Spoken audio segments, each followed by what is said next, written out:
Aurélien Pradier, vous arrivez en deuxième position en Lozère, et puis Garot après vous, c'est l'inverse au niveau de la région. Vous êtes satisfait du score lozérien?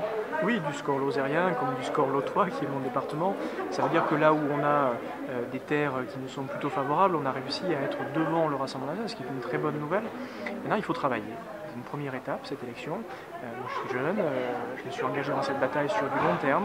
Pendant 6 ans, je vais travailler, je vais me préparer à la prochaine étape, qui est de pouvoir créer l'alternance dans cette région.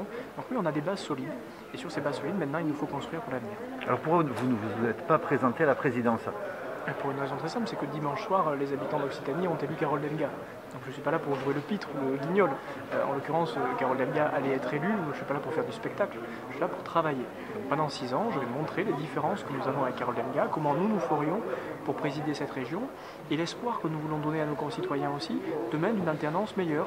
Je laisse les pitreries au Rassemblement national, moi je ne suis pas là pour jouer le pitre. Qu'est-ce que vous avez pensé de son discours d'introduction de la présidente? Je pense que c'est le discours d'une présidente qui a géré cette région avec un rôle de gestionnaire, avec d'ailleurs des angles morts sur la qualité de la gestion, elle n'en a pas parlé, le fait que notre région soit une des plus mal gérées de France. Donc voilà des sujets sur lesquels je vais durant 6 ans la rappeler à l'ordre. Il faut quelqu'un qui tienne tête à Carole Delga. Elle ne peut pas être la reine d'Occitanie et avoir tous les pouvoirs, donc je serai aussi là pour lui tenir tête.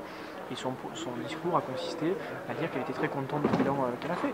Elle a gagné les élections. Aujourd'hui, c'est le moment favorable pour Carole Delga. Il faut respecter ces moments-là. Ça ne m'empêchera pas, dès la semaine prochaine, de remonter au créneau et pendant 6 ans, de faire la différence. Je suis engagé dans un marathon. Dans un marathon, on ne sprinte pas au début. On y va doucement, mais sûrement tout au long. Alors, vous étiez en Lozère, territoire de droite. Pourquoi elle arrive en tête, Carole Delga, alors que c'est normalement un territoire de droite? Il y a une prime au sortant mécanique, on l'a constaté partout. Lorsque vous êtes président de la région sortant, lorsque cette campagne a été très très courte, c'est une évidence que les électeurs se portent plutôt vers vous. Et ça veut dire aussi que le score qu'on a réalisé en Lozère, comme dans le Lot, comme ailleurs, c'est une belle promesse pour l'avenir, parce que c'était pas simple pour moi, première candidature, d'arriver à ce score-là. On a à peu ou prou le même nombre de sièges qu'en 2015, le Rassemblement national a divisé par 2 son nombre de sièges.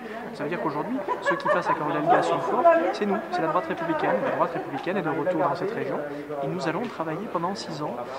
La politique, c'est une affaire de long terme. Pour ça, j'ai commencé de bonne heure. Sur la Lozère, encore, excusez-moi, il n'y a pas la droite n'a plus de tête en fait, il n'y a plus de leader. Le député est empêtré dans des affaires. Comment vous voyez cette situation? Vous savez, je crois que dans cette région, la droite républicaine, elle avait besoin d'une nouvelle respiration.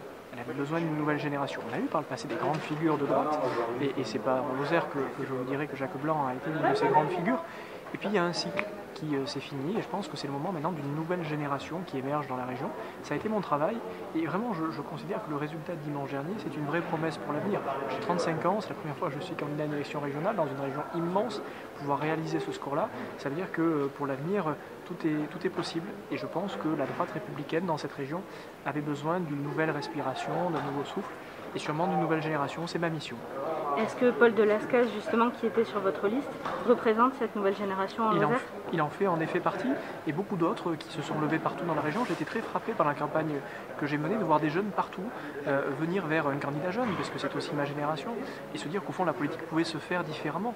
Vous savez, Carole Delga, c'est une héritière. C'est l'héritière du système socialiste, et ça ne lui enlève rien aux qualités, mais c'est une héritière. Moi, je ne suis pas un héritier. Je suis un conquérant politique. Je viens d'une famille qui n'a jamais fait de politique. Je suis un petit gamin du Lot, et je pars à la conquête, à l'assaut d'un gros paquebot qui s'appelle la région. Parfois, il faut y revenir 2 fois. Souvent, il faut y revenir 2 fois.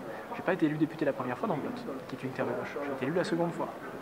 Bernard Bastide est plutôt de droite à l'origine, donc plutôt de votre camp. Aujourd'hui, il est sur la liste avec Carole Delga. Comment vous voyez cette situation, voilà. Parce qu'il a amené des voix à Carole Delga alors qu'il est à droite. Oui, mais moi je considère que la vie politique, c'est aussi une affaire de fidélité. Je suis un député de droite dans une terre de gauche, le Lot. Et pourtant, j'ai des électeurs de gauche qui votent pour moi, mais ils savent où j'habite. Moi, je n'aime pas celles et ceux qui trahissent leurs convictions politiques pour un strapontin. Je pense d'ailleurs que c'est ce qui fait que 60% de nos concitoyens ne vont pas voter. C'est que les comportements politiques ne sont plus tout à fait respectables. Et donc, vous savez, ceux qui ont basculé un jour rebasculent un autre. Le jour où le vent tournera, les girouettes tourneront avec.